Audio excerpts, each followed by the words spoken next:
Okay, good night. So I think I'm live. I'm just trying to make sure that this, I do not have my stand here with me, so I have to be using these books to hold my phone in position. All right, so just a continuation tonight on the prayer of Jabez. That's First Chronicles 4, verse 9 and 10, which I'm going to be reading again. And I'm doing this video, as you know, I'm just kind of sitting in this passage, these two verses a little, and seeking to glean everything I can from it. And just to share it with someone out there that might be encouraged by what we find in the passage tonight. Okay. First Chronicles 4, verse 9 and 10. And Jabez was more honorable than his brethren, and his mother called his name Jabez, saying, because I bear him with sorrow. And Jabez called on the name of the God of Israel, saying, oh, that thou wouldest bless me indeed, and enlarge my coast, and that thy hand might be with me, and that thou wouldest keep me from evil, that it may not grieve me. And God granted him that which he requested. I'm taking it slow. You know, I really wanted to do this earlier, but as I said to some of you earlier, I've been just struggling with a really bad headache all day.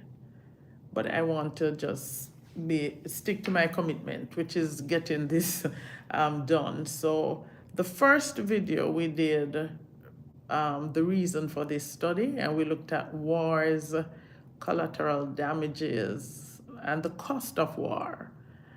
And we likened the natural to the spiritual. So this is the second topic, and we're looking at Jabez was honorable. All right, so I'm still gonna read the other topics that I'll be looking into until the end of this study. So tonight it's Jabez was honorable. Then tomorrow his mom named him. After that, we'll do Jabez called on the God of Israel and the importance of calling on his name. After that, we will do bless me indeed. Then we have enlarge my coast. Then let thy hand be with me. After that, we will look at keep me from evil. The next topic will keep grief away from me. And the final topic is God granted him his request. So we have a little way in the journey to go. All right, so tonight, briefly, we're going to talk about honor and how important it is.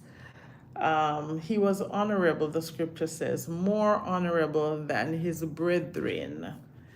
Honor is a heavy weight.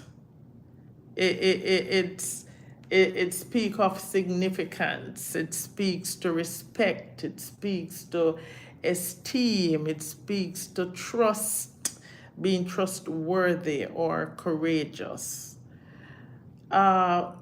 There are some cultures that are really highly focused on honor and honor versus shame. And sometimes we use shame to control people, you know, which is why we see a lot of shaming happening on social media. People will shame you because they want to shame you into compliance. So you will comply with them. Everyone has an opinion today, and people like to share their opinion. And if someone doesn't agree with their opinion, we see a lot of shaming on social media, body shaming, this, that, and at all cost, people seek to avoid shame. Why? Because shame is a really painful emotion, all right? But honor is a heavy weight. It's a heavy weight. It's weighty to carry. And people will fight to maintain honor, especially maybe not so much in Western culture, but people will fight to maintain their honor, um, and to avoid shame at all cost. Both shame and honor can play an important role, because guess what? You see, because I don't want this embarrassment, I do what's right. People just, you don't want to be embarrassed, so you do what's right. If when I was growing up, I was very, very shy, and I hated to be in a crowd of people. I didn't want to stand out. So even at school, I was shy. I didn't want to be called upon. Growing up in the church, in testimony service, I didn't want to testify. I was just too afraid. I was so shy. you know. So sometimes, because you're afraid of shame or having to bear that negative emotion, you comply because you do not want to be shamed, all right, publicly shamed. So people fight to keep and to maintain their honor. We see wars and kings fighting to maintain honor. The scripture says Jabez was more honorable than his brethren. All right, and it's he was more honorable than his brethren, and it's important for him to maintain this honor. It's important for you to maintain the respect and the expectation of people when you hold a certain office or honor. It's weighty. It's a heavy weight that you carry. Sometimes you see the celebrities and stuff, and when you see them on the road, all of this paparazzi or on social media, and everybody is following, it brings a weight. It brings a weight on you when everyone is looking on you. It brings a weight on you when you're in leadership, whether you're leading a family, whether you're leading on your job or at church. It brings a weight on you. It is weighty. They have a saying I like, heavy is the head that wears the crown. When a certain responsibility is placed on you, it can be very weighty, it can be very heavy. And some persons, I don't know, who will see or watch this video, is carrying a heavy weight because a lot is depending on you. Family depending on you, friends are depending on you, your loved ones. If you're on the job, your boss is depending on you. So there's a lot of weight that we carry at times. You're leading a department, it goes with a lot of weight. People avoid shame, some people, at all cost. Why? It can lead to depression, it can lead to anxiety. So whatever you have to do, which is morally, in terms of our moral standing, according sometimes to society, yeah, we do what is right to avoid bearing shame or bringing shame to your family or shame on your job or shame to your own person. So it's a painful humiliation, and no one likes to be humiliated. Jabez was more honorable than his brethren. He carried honor. He was respected. He was respectable. Um, he was that person. But yet we still see that he was struggling because of how he was named. I want to encourage somebody today, and I just want to talk a little about shame versus honor. Shame and honor. And you may have lost your honor because sometimes on your path, on your journey, there are tests that you will have to go through, and you will have to heal from these tests. Sometimes they leave you with trauma, they leave you traumatized, they leave you with anxiety, they leave you with fears, and you will have to heal All right. And after you heal, understand that God will elevate you.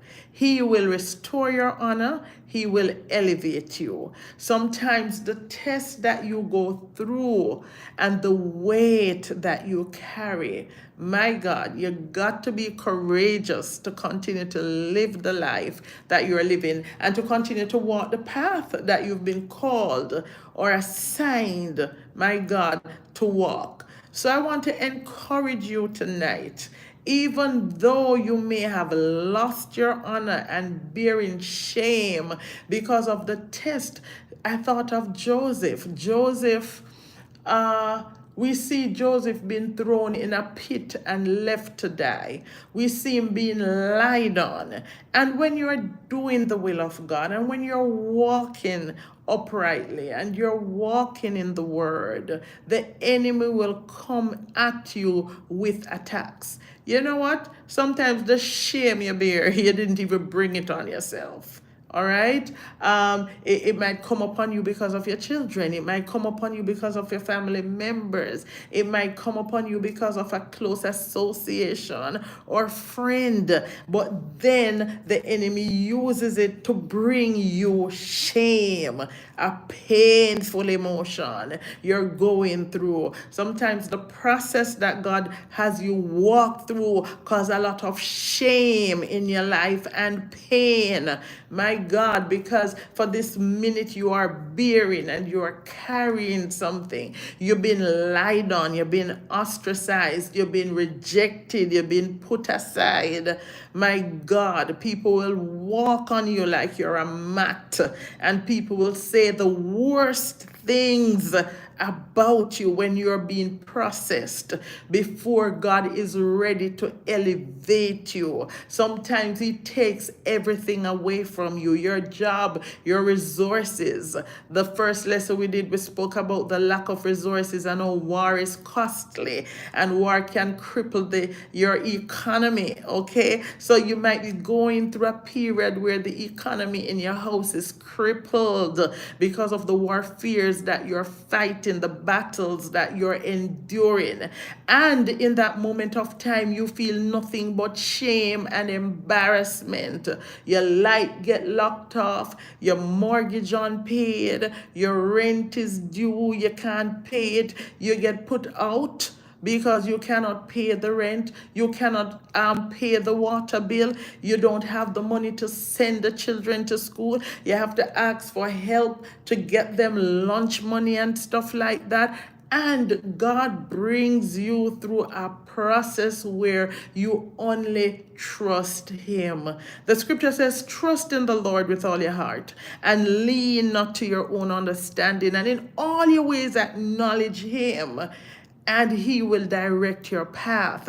Sometimes in your journey, people come up against you. Why? Because of jealousy and envy. They will lie on you because they're envious of you. They're jealous of you. They cannot get you to comply with the things that they want you to do. Sometimes just because you're not ignoring your assignment, my God, somebody is attacking you for that simply because you desire to walk in the will of God. All right. Joseph was faced with jealousy, with the envy of his brothers. This strong emotion, negative emotion they carried against the man of God. It was so vicious that they were ready to kill him, throw him in a pit without bread or water, which means we're leaving you to die. We are leaving you to die. Leave you there without any sustenance. When God is processing you, sometimes the people closest to you walk away from you without any explanation. You don't know what is wrong.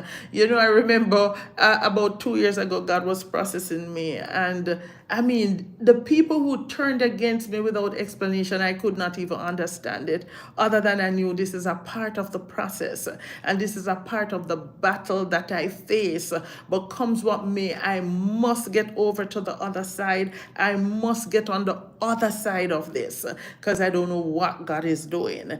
And you would wonder, like what is wrong? Like everything is going wrong. And let me tell you, unless persons have been there, there is no way to explain what you're going through, all right? Because at that point, or that stage in your walk with God, if you try to explain it to somebody, they probably look at you and ask, so why is everybody turning against you if you're not doing something wrong? But the journey can be lonely.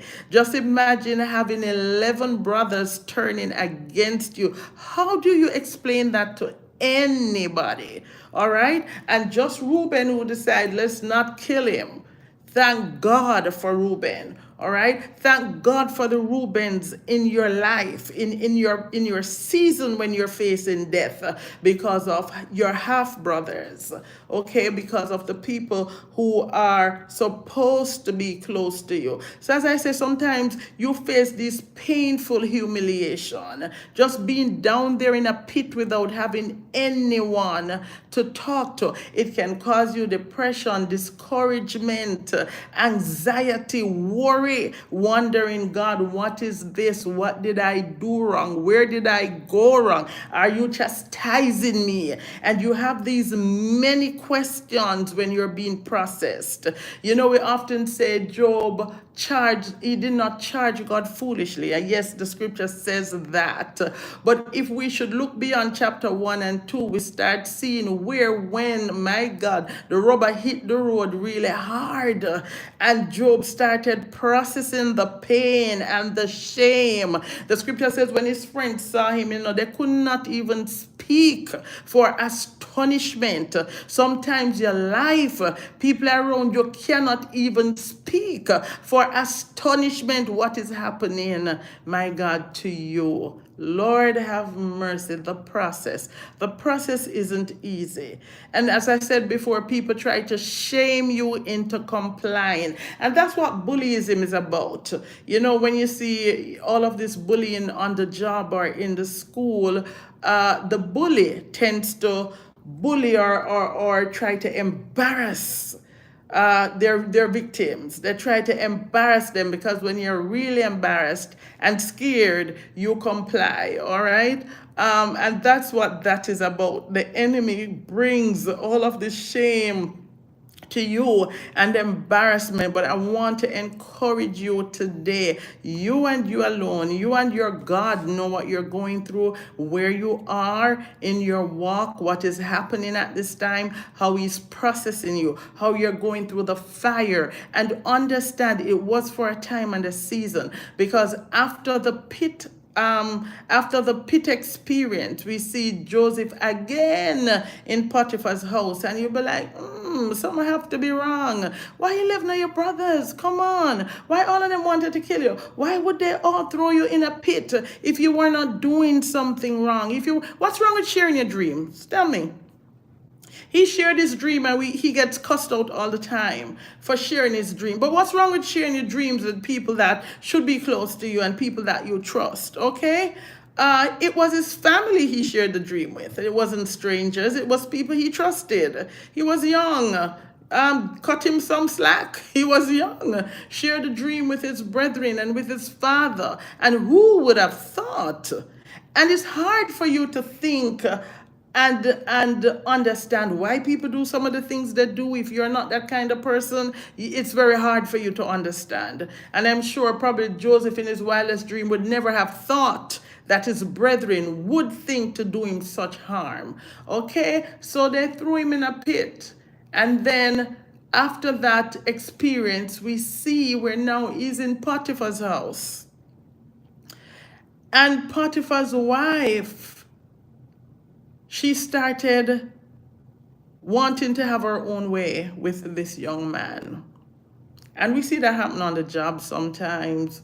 You experience that on the job or different places. Could be at school, you might be in school. And because you're not complying with people's desire or their demand, okay, then they turn against you. So here again, they turn against Joseph. I saw a thought I love recently. It says, today we consider sin as weakness, but Joseph called it wickedness. All right, so to Joseph, I am not going to do this wickedness and sin against my God. And that's the strong position that he took. And he ran. Nothing wrong with running. Ain't nothing wrong with running. All right, so if you have to run, go ahead and run. There's no shame in that. But then we see she lied on him. All right, so here we're talking about being lied on again. She lied on him. People can be so brutal with their mouth, people can be so cruel. And to be lied on is painful. A friend of mine, Apostle Purge, said once, I heard him say this, um, when truth when lie reach a halfway around the world, truth is just putting on his clothes. All right, but lie reach halfway around the world already, and truth just a put on clothes. All right, so it's like, Lord, when am I gonna be vindicated? Because the truth take long to get dressed. All right, so she lied on him. The man was doing so well at his job. And God was blessing Potiphar's house because of his presence, because Joseph was there. And yet, up under all this blessing that you're getting, as opposed to bless me, you're lying on me. And catch this, the lie stuck. All right? The lie stuck. And sometimes when people lie on you, don't try to wiggle out of it. The worst thing you can do sometimes is to try to wiggle out of it. It is painful, it is embarrassing, it is hard, but can I tell you, the more you try sometimes to defend yourself or to clear your name, the more guilty you look. So stay on your knee and cry. Because guess what? They lie on you and people will hear it. They're not interested in knowing the truth anyway. They wouldn't say, and such would not do this or is not that way, or no, ain't nobody defending you. They're not interested. They're not interested in you being vindicated. They don't want to know what's the truth. So it's stuck. And guess what? It is everybody just want a sensational story, and lie reach halfway around the world while truth is still putting on its clothes. So this lie stuck. And you would think because of it's the enemy doing it and it's a lie, it won't stop, and God is gonna vindicate you immediately. Not that he will not, but oftentimes it's not immediate. So we see Joseph in prison. We see Joseph in prison. And sometimes life would feel that God is not, like as if God is not there with you. He's not defending you. He's not helping you. And the wicked winning and taking root. That's what Jeremiah said. The wicked seem to be winning and taking root. Yes. So now he's in prison. But understand, and it's easier said than done, and I'll tell you that. I'll be the first to tell you that. It's much easier said than done. That to be lied on, to be facing suffering, to be placed in prison, for make the news headline and no say nothing never goes off it true, my God, and all sort of strikes against your name, and people don't want you in their company, they don't want you around their children, they don't want you around their pulpit because they heard stuff. Oh my God. But Jabez was honorable. Jabez was honorable. Jabez was honorable. More honorable than his brethren. But yes, so all these lies and shame and pain and embarrassment Joseph was faced with. But we see that God delivered him and restored his honor. I don't care how deep the pit is that you're being thrown in right now. I don't care how fortified the prison is that the enemy has your name locked up right now, or have your emotion or your mind locked up right now. Understand the God that you serve, his purpose is going to be fulfilled in your life. It's not a question. Once God give you a word, it is going to come to pass. Nothing, I want to reassure you, can disannul God's word or promise to you. Before one of his word pass away, the heaven and the earth shall pass away. There are different types of shame. Some of it is situational. It's a situation around you. My God, that is just causing you shame and causing you pain. Sometimes it's a class shame. Poverty is like you're just so poor. And I remember what that feels like when I was going to high school. I was just so poor. Got into a very good high school, traditional high school in Jamaica. But oh my God, poor, Lord Jesus. We were just so poor, and it brought shame. It's like you're going to school, you can't buy this, you can't buy lunch, you can't wear this, you can't afford that, the bag you carry. If I should talk some of the things I endured or went through in school, all right, because I suffered lack. Many days, no lunch money.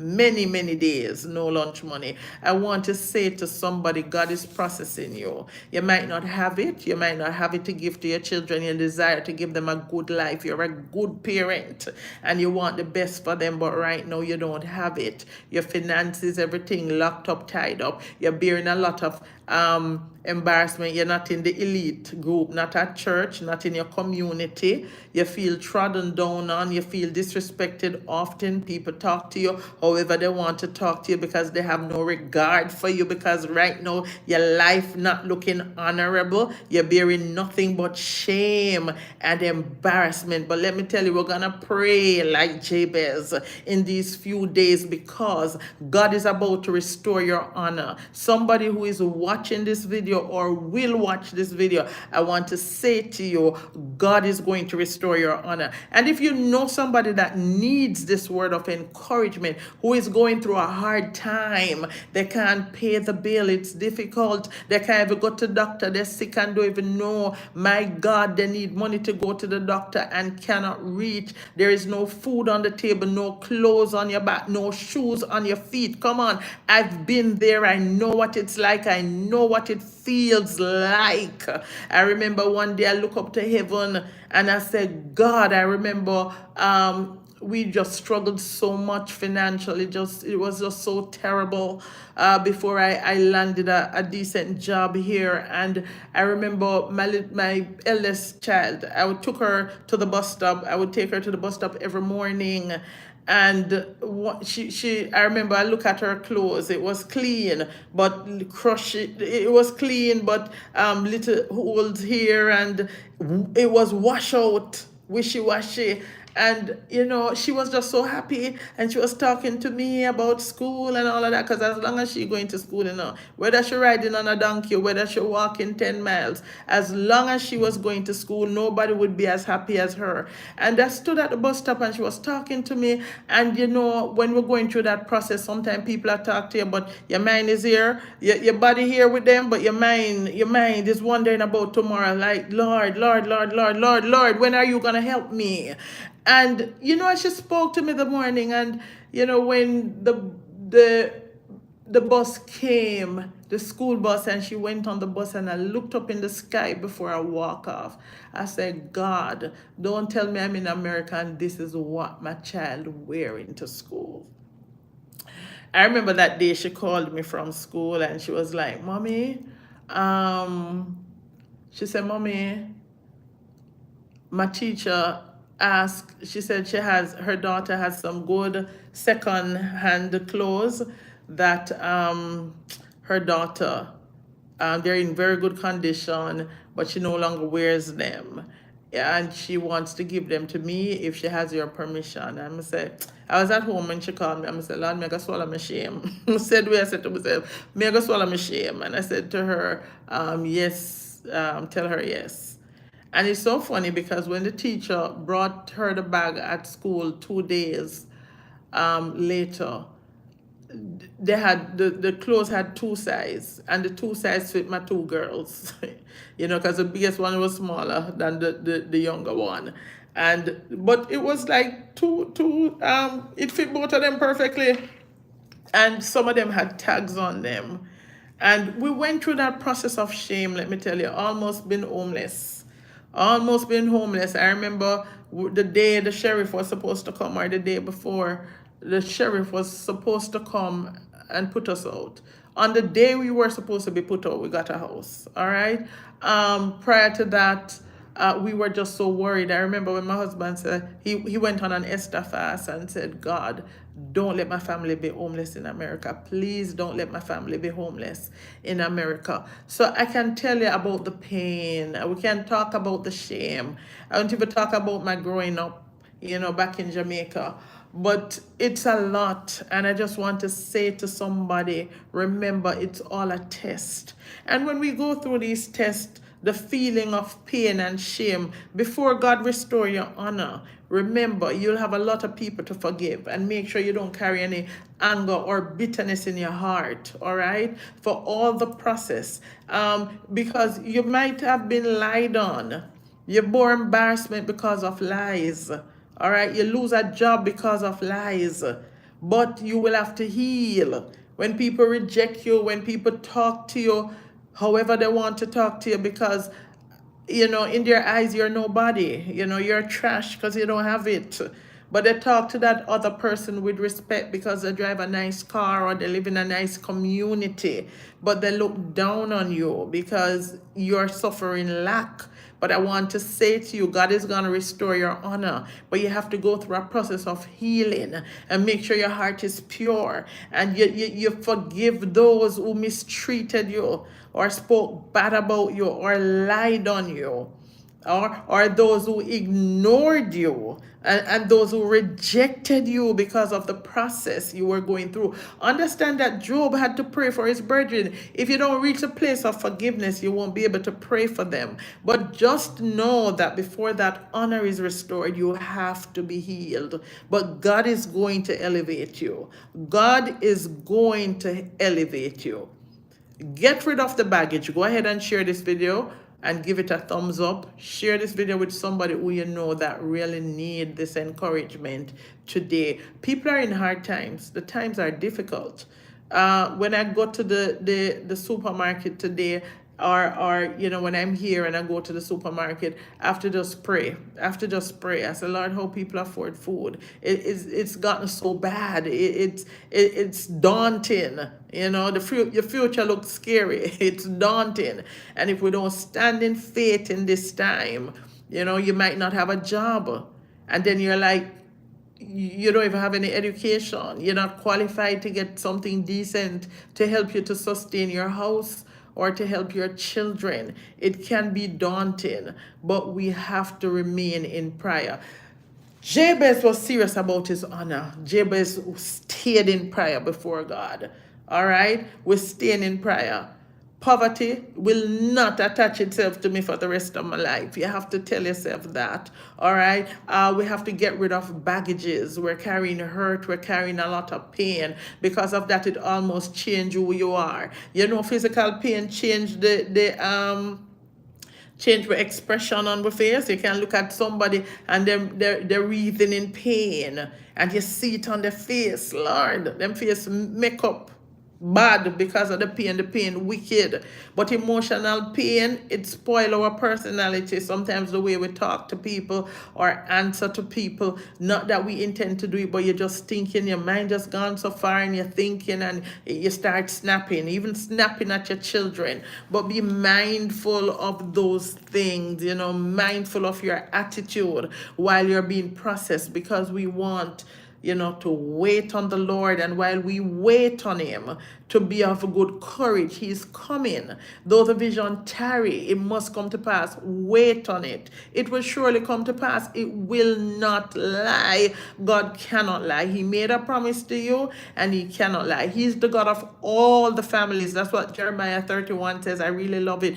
All the families of Israel. That means not just my family, your family, the entire church family. your brethren. He cares about every single one of us. And I want to leave that assurance with you.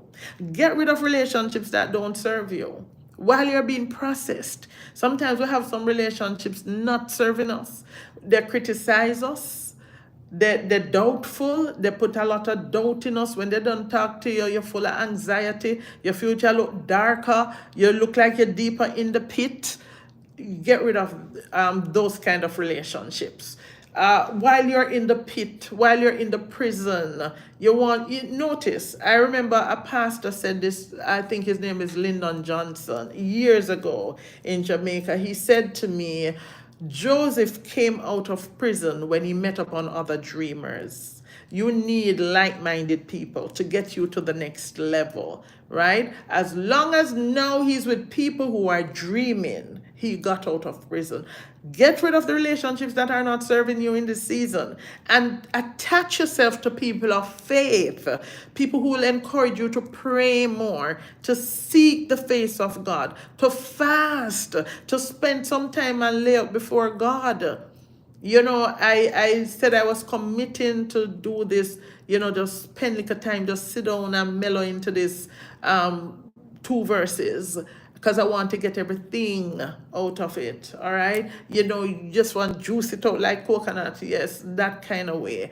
And I was just really having such a terrible headache all day. But I said, Lord, I don't want this day to pass. I don't want today to pass. And because yesterday was busy all day, it was Sunday. I couldn't find any time to slip in this little session. But I said, God, let me remain true to this commitment that each day I'm just going to take a sentence from these 2 verses or a thought, and let us just go into it and process it and feast upon it to get everything out of these 2 verses, that at the end of it I should be encouraged. At the end of it my faith should be at another level. At the end of it I'm more determined to pray, knowing that just like God answered Jabez, the Lord granted him his request. I trust that at the end of it, those of you who join or listening, you will realize that God has granted your request. And whatever request you have, write it down on paper. I love to do that when I'm fasting. I love to write my request down, because 6 months or a year later, you look back and say, but wait, God answered all of my prayer. I didn't even realize. But when you take note, you will realize in the end. So get rid of those relationships. There's stuff for you to learn. Deep, call it onto deep. Find people who are trying to launch out into the deep, people who are strong in their faith, and attach yourself to those people. Because not every relationship serves you. Some will make you more discouraged. Some will encourage you to throw in the towel. Some will be the cause of even further frustration and anxiety and worry. But find relationships that serve you. Practice forgiveness, and I spoke about that a little briefly because I was saying we have to heal. We have to heal before we're elevated. We can't go with the unforgiveness. All right, them lie upon me, them do this. I'm not saying that the hurt is easy to process, and sometimes you carry it, and hurt you can carry it for years. But the hurt should not be dictating to you how you treat others, or even how you treat those, because if very often if we carry the hurt and we keep adding to it, we'll find that we want vengeance and we want to take things into our own hands and we want to vindicate our own selves. But when we seek to heal and we seek to forgive those who hurt us, lie on us, ostracize us, ridicule us, cause us painful embarrassment, take away our honor and trample on it, your honor none left trampled on the ground, right? But we have to practice forgiveness. It's hard. It's painful. And you would rather not let go. And you would rather not forget. But you're hurting yourself when you do that. And understand that this journey, you're not supposed to be stuck here in the pit. Neither are you supposed to be stuck in the prison. You're heading to the palace. Okay? We're headed where? We're headed to the palace. All right. And the final thought tonight and tomorrow, as I said, what we're going to do tomorrow, Tomorrow we're going to look at his mom named him, and that's so interesting. I can't wait to get into that. But my final thought for tonight is get moving on projects. All right. Um, I tend, when I am going through a lot, I tend to get more busy, like just work on projects, do stuff. You have to keep moving forward. We're headed to the palace. We have to keep moving forward. We might not know the way, but God told us that we're going there. He promised us according to Joseph's dreams. But we might not know the way, but we know where we're going. We know what our goal is. Keep moving. Keep moving. They say if you don't use it, you lose it. And that is so true. Uh, Exercising is important. It gives your body strength, physical strength, help you to be able to do more, bear more, go further, because your body's stronger. You work on those muscles and everything. Keep moving, keep moving. If you don't use it, you're going to lose it. And it's in the same way, all right, with our lives. So because you're going through all of this and the struggles and the pain and the anxiety and the shame and the embarrassment, if you're not careful, you will want to lay in bed all day and just cry and just hurt, okay? That's how it makes you feel at times. But no, we cannot do that. We cannot do that to ourselves. Get up, go get some sunlight. Get up, go walk for a minute. Get up, find a project to work on, get involved, go volunteer somewhere, talk to your pastor, let them give you a little more work to do. Because the more you're doing other stuff, the less you have time to think. All right? The less you have time to think, and to let the feeling seep deeper and deeper inside of you until it overcome you and there's no way for you. You're not processing it properly. But guess what? Get up, find a project, because sometimes that's when we heal. That's exactly when we heal, because a lot of time the answers are within us. And that is why it's important to talk, because oftentimes when you're talking, you find that you're coming up, the solutions start coming up in your mind or in your spirit. So get moving on projects. What is it that you love to do? Join that department in the church. Ask to be a part of it. Give your valuable contribution. It gives you something positive to think about. It helps you to feel better about yourself, because remember, when you're trampled on and people dishonor you, you feel shame, you lose your self-worth. You're afraid to walk through the community. You're afraid to come on the job, because if you see two people standing together, you think they're talking about you and you're wondering what they're saying. And that's what shame does to you. And that's what it does when people dishonor you or bring disgrace to your name. But get involved in project. It helps to build you up, make you feel more comfortable. It makes you feel more it builds your self-worth, and it helps to build your self-esteem, and it gives you something good. It makes you feel good. It makes you feel better about yourself, and not just about yourself, better about life, especially if you're doing something where you see you're impacting other people's life in a positive way. You're giving back a little part of yourself. That's a good way to fight back. All right, so that's my last point to you. Get moving on project. You've wanted to write that book, don't procrastinate no further. Instead of lying in bed and crying and crying and crying, let's start writing that book. Write it, make the tears fall and wet up the paper, but do it while you're crying. So while you're working on the projects and cry, but don't just lay down and cry alone. Get moving, get working, because what? You are headed to the palace. And that's the goal. And we can never lose sight of the goal. We should never lose sight of our prophecies, regardless of the process. And God will tell us, okay, I'm going to take you to point Z.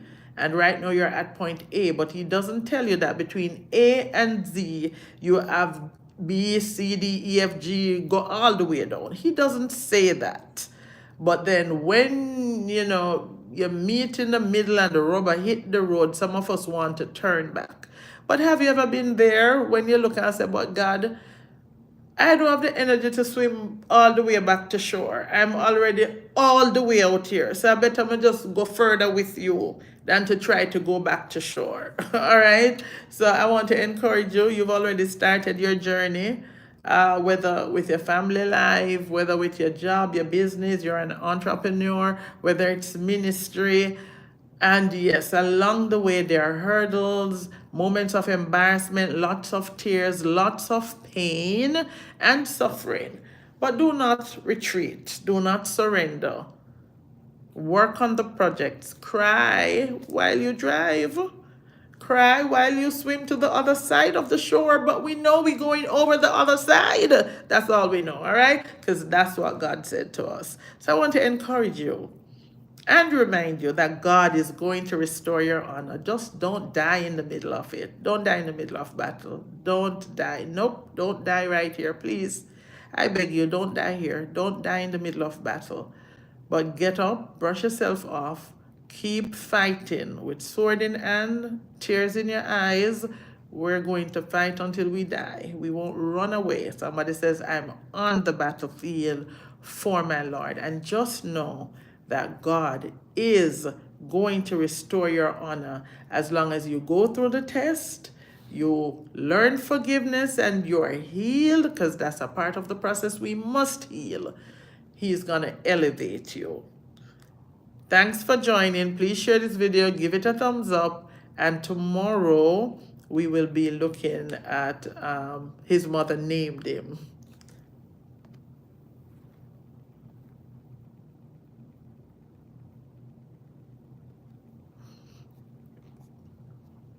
See, me and closing this thing out again.